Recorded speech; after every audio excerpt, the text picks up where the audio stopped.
May I come in sir?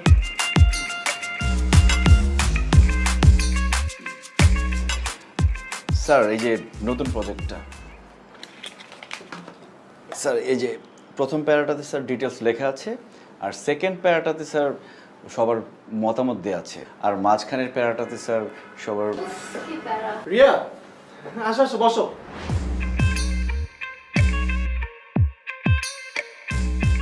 আর নাইম সাহেব, আপনি বাকিটা শেষ করুন, আমি পরে দেখছি। Okay sir. বিকালও হয়ে গেছে, আই থিঙ্ক কিছু খাওয়া দরকার। পুরি খাবা? খাওয়া যায়, রতনকে ডাকি। রতনকে একটু বাইরে পাঠিয়েছি। তাহলে কাকে দিয়ে আনানো যায়? নাইম সাহেব, জি স্যার। আপনি কি কাইন্ডলি আমাদের জন্য নিচ থেকে একটু পুরি নিয়ে আসতে পারবেন? সরি, পুরি পুরি। আমি পুরি আনতে যাব? হ্যাঁ, আপনি যাবেন, যান, যে পুরি নিয়ে আসুন। রিকোয়েস্ট করলে যেতাম, অর্ডার করলে তো আমি যেতে পারি না, এটা তো আমার কাজ না। আপনার কাজ না কি করে? এগ্রিমেন্টে লেখা ছিল অফিসের যে কোনো ডিপার্টমেন্টে এমপ্লয়িকে কাজ করতে হতে পারে। সো আপনাকে কয়েক মিনিটের জন্য আমরা ওখানেই ট্রান্সফার করে দিলাম। ডকুমেন্টস কোথায়? ট্রান্সফার লেটারটা কোথায় সেটা দেন, করে দিই। লেটার তো দেয়াই যায় নাইম সাহেব, কিন্তু তাতে খামাখা আমাদের পুরিগুলো ঠান্ডা হয়ে যাবে। দোকান তো নিচেই আছে, যান না, একটু গিয়ে নিয়ে আসুন। ওয়েট, আমি টাকা দিচ্ছি। এই যে নিন।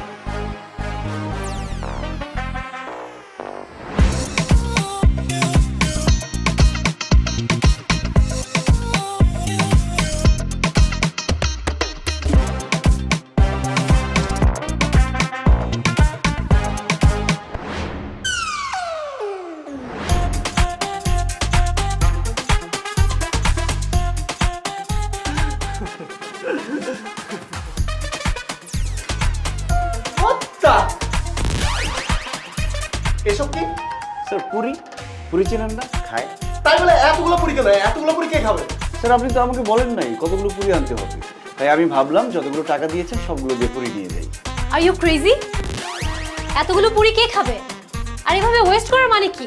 ওয়েস্ট কেন হবে ম্যাডাম? আপনারা দুজন 2 পিস খাবেন, বাকিগুলো আমি পথ শিশুদের নিচে দিয়ে আসবো, ওরা আপনাদের জন্য খুব দোয়া করবে। আর একটা কথা স্যার, এমপ্লয়িকে নতুন ডিপার্টমেন্টে পাঠালে একটু তো সমস্যা হতেই পারে, ভুলভ্রান্তি হওয়া তো স্বাভাবিক, নতুন কাজ না। নিন স্যার, দেরি না করে তাড়াতাড়ি নিয়ে নিন, এই যে পুরিগুলো ঠান্ডা হয়ে যাবে। নিন স্যার, নিন। Thank you sir. Thank you madam. এই ছেলের সাথে তুমি 2 বছর কিভাবে প্রেম করেছিলে? এই ছেলে তো সেই লেভেলের পংটা। তুই তো আসলে পুংটা আসছিস রে দোস্ত। তোরে 1000 টাকা দিছি তুই কি করছিস? পুরো 1000 টাকারই পুরি নিয়ে আসছিস, তাও 2 জনের জন্য।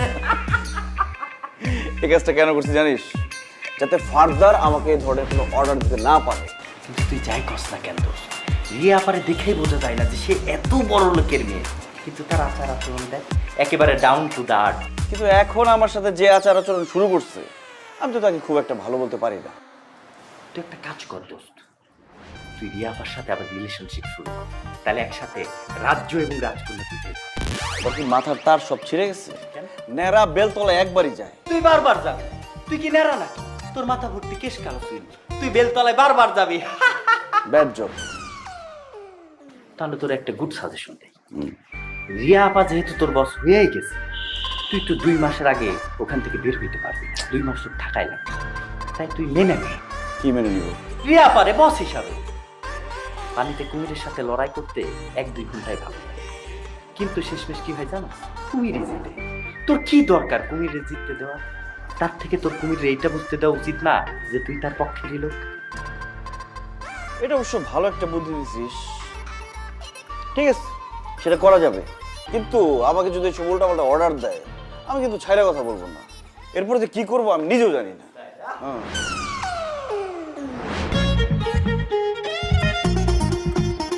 May I come in, madam? Thank you.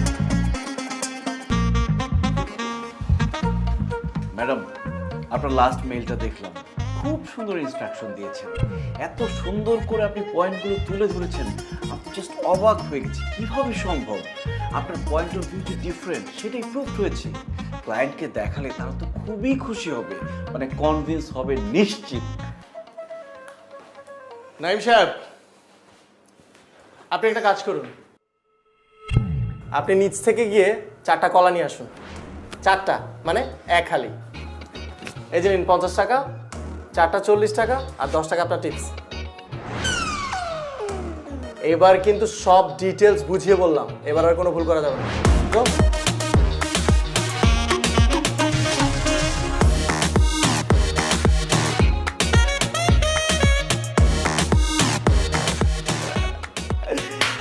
তুমি বলেছিলে না ওকে সাহায্য করতে হবে, দেখো আমি ওকে কি সাহায্যটা করি। আমি ওকে সাহায্য করার জন্য এমন মাস্টার প্ল্যান বানিয়েছি, এবার আরো রেহাই নেই।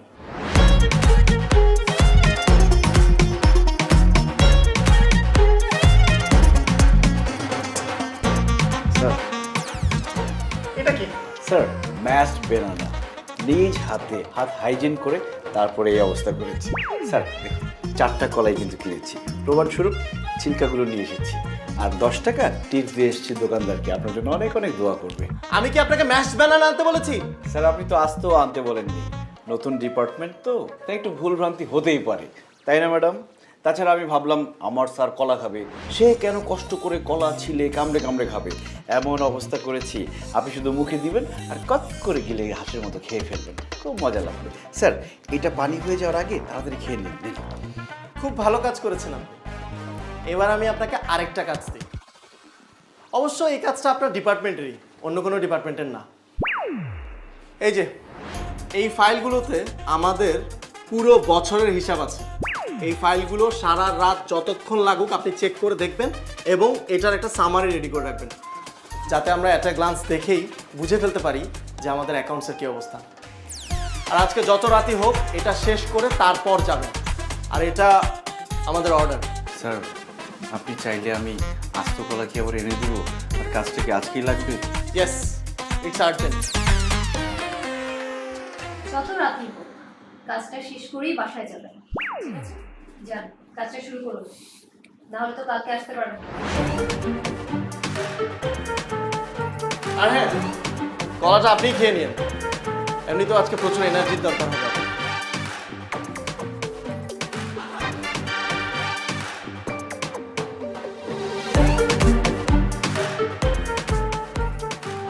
কেমন লাগলো? দেখতে পাচ্ছ ঠিক আছে, তাতে তো রাত 4টা বেজে যাওয়ার কথা। দেখো হয়তো বাসা গিয়ে ঘুমাচ্ছে। ভালো হয়েছে, দেরি করা আশা শীতে আবার ঝাড়তে পারবো। একদম।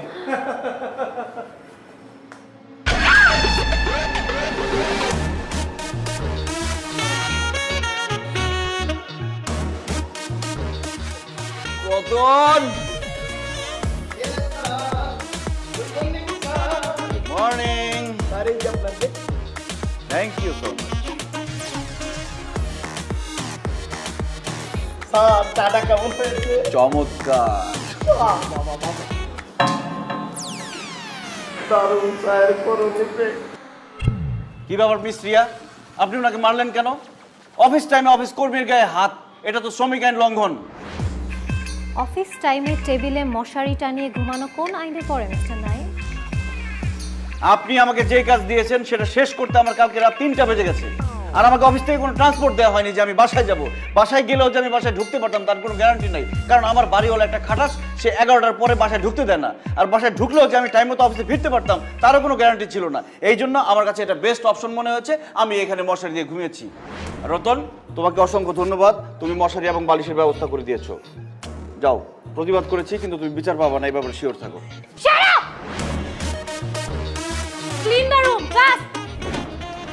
আচ্ছা বন্ধু, তোর মাথায় এই বুদ্ধিটা আসলো কই থেকে, হ্যাঁ? যে অফিসের মধ্যে মশারি টানায় ঘুমাবি, দারুণ। এরকম পরিস্থিতিতে তুই পড়লে তোর মাথায় বুদ্ধি আসছে। ঠিকই বলছিস, আমার খুব ক্ষুধা লাগছে আমার। রেস্টুরেন্টে আসলে তো খাইতেই নাকি? হ্যাঁ, এখানে বসি। সুন্দর রেস্টুরেন্ট। কি খাবি বল? দে তুই অর্ডার দে যে কোনো একটা। আমি দেখতেছি, আমি দেখতেছি। সুন্দর। এই বন্ধু বন্ধু, ওই যে রিয়াপা না, আতিক, ও যেটা খুব মানেছে, বেস্ট ফিউচার কাপল। সুন্দর লাগতেছে না? দাঁড়াও, সুন্দর লাগার ব্যবস্থা করতেছি। কই যাস?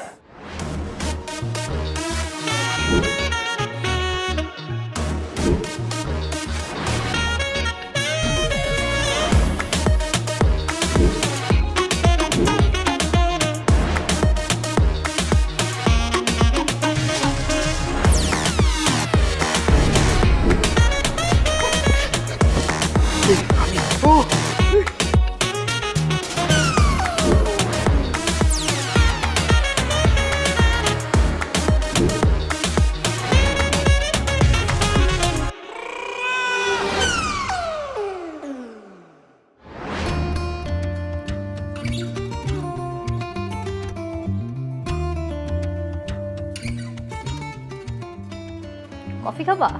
ও না, আচ্ছা আমি নাইমকে আর অফিসে রাখতে চাচ্ছি না। অফিসটাকে পুরো সার্কাস বানিয়ে ফেলেছে। সেটার জন্য তো আমরাই রেসপন্সিবল। তোমাদের পূর্বশত্রুতার জন্য আমাকে কেন পে করতে হবে? Why me? আমার আর এসব ভালো লাগছে না। It should be stopped and he should be sacked. চুপ করে আছো কেন? Say something. কি ভাবছো? আরে ও তো সামান্য একজন এমপ্লয়ি। ওর মতন হাজারো এমপ্লয়ি আমাদের অফিসে কাজ করার জন্য মুখিয়ে আছে। No no means? I mean নাইমের কাজের মান কিন্তু খুব ভালো। He is very unique. বাবা ওকে অলরেডি এমপ্লয়ি হিসেবে পছন্দ করে ফেলেছে, অ্যান্ড সাডেনলি ওকে স্যাক করে দিলে বাবা সেটা ঠিকভাবে দেখবে না। আফটার অল বাবাই ওকে অ্যাপয়েন্ট করেছে। আঙ্কেলকে আমি বুঝিয়ে বলবো। কী দরকার এত ঝামেলার? এক হাতে তো আর তালি বাজে না। আমরাই তো ওকে হেনস্থা করার জন্য উঠে পড়ে লেগেছিলাম, অ্যান্ড ও তার ফিডব্যাক দিচ্ছে। এই তো। তুমি হঠাৎ করে নাইমের জন্য এমন সফটনেস দেখাচ্ছ কেন? সফটনেসের কিছু নেই। অন্যায়ভাবে কারো চাকরি কেড়ে আনাটা আমার কাছে ঠিক বলে মনে হয় না। কি ব্যাপার ইয়াংম্যান? কি আলোচনা হচ্ছিল? ভালো হয়েছে বাবা, তাড়াতাড়ি চলে আসছো। হ্যাঁ, নেক্সট উইক থেকে আমার এমবিএ এর ক্লাস শুরু হচ্ছে, সো আমি আর তোমার অফিস করতে পারবো না। Very good news. রিয়া, তুমি এখন থেকে আর অফিসে আসবে না? কই, আমাকে তো কিছুই বলোনি। একটু আগেই ক্যাম্পাস থেকে নোটিশ পেলাম। আগে কি করে বলি বলো? What ever. বাবা, এতদিন তোমার অফিসে কাজ করে আমার খুব ভালো লেগেছে। অনেক অনেক এক্সপিরিয়েন্স হলো। সব কিছুর জন্য তোমাকে thanks. Don't be so formal baby. আর শোনো, তোমার অফিস নিয়ে আমার কিছু অবজারভেশন আছে, ওইটা আমি তোমাকে মেল করে দিব এক সময়। আরেকটা কথা, কি বলমা? তোমার new employee Naim, he is a jerk. মানে ওর অবস্থা খুবই খারাপ। এসব ছেলেকে সহ্য কিভাবে করে মানুষ? তুমি দেখছো না তোমার সাথে কি করে? হুজুরের মাঝে শুনলাম চিংড়ি মাছ লাগতেছে, তখন ক্রেতা জিজ্ঞাসা করে কি রে ভাই, দুধের মাঝে চিংড়ি মাছ? কয় গরু মনে কচুরি পানা খেয়েছিল। ও যে পানি মিশাইছে এটা কয় না, গরুর দড়ি দেয়। গরু কচুরি পানা খাইছে, চিংড়ি মাছ পেটে গেছে, পেটে ওলান দিয়ে গেছে। আমার কোনো দুধ পর্যন্ত লেখালেখি থাকি, কারণ আমরা মধুর মাঝে বেতাল মিশিয়েছি। আমরা সরিষার তেলে বেতাল মিশিয়েছি, সারাদিন সরিষা একসাথে মিশাইয়া পুরা সরিষার তেল বিক্রি করছি। আপনি বলবেন হুজুর, যদি সাওয়াবিন মিক্স করে তাহলে ঘাস কমে যাবে। ও ভাই, ঘাসের জন্য কি মরিচের গুঁড়া আছে না? ওইটা মিশিয়ে দেবেন। দুধে পানি মিশানো আমাদের অভ্যাস হয়ে গেছে। আমরা যারা ঢাকা শহরে থাকি, গ্রাম থেকে আমি দুধ কিনে নেই, কিছু করার নেই, শ্বশুর বাড়ি বলে রাখি এখান থেকে আপনাদের নিয়ে আসবে, বন্ধু বান্ধবকে বলি আমাদের 10 কেজি দুধ রেখে দিও। কারণ ঢাকা শহরে এমন ঘটনাও ঘটে যে দুধের মাঝে চিংড়ি মাছ পাওয়া যায়। তাহলে আসার সময় যে বুড়িগঙ্গা থেকে পানি মিক্স করছে, চিংড়ি মাছ তো দুধ মিথ্যা বলতে বলতে অবস্থা এত খারাপ। দুধ 2 নাম্বার, তারপরে খাতি। দেখো কেন